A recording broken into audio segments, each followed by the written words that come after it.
Personal protective equipment is a very important part of your cutting equipment. So you want to make sure when you head out to the woods working with a chainsaw, a hard hat, safety glasses, face protection, hearing protection. Also think about visibility as we start to work, especially when you have other people around, and you shouldn't cut alone, that you know where they are and they're visible. Also the use of gloves when operating a chainsaw, moving around brush, and I prefer to use the mittens. Gives me a little bit better grip with less fatigue in the hands.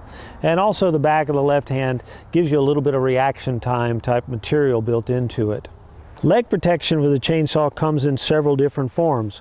The apron style chaps, like I have on here, are in different designs of just front protection as well as full wrap around the back, but straps hold everything in place.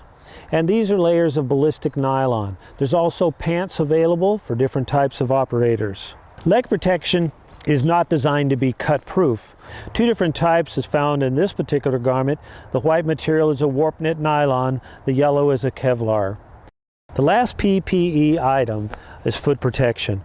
Making sure at least you have good heavy duty footwear with some good soles for good traction. These boots actually have chainsaw resistant material built into them.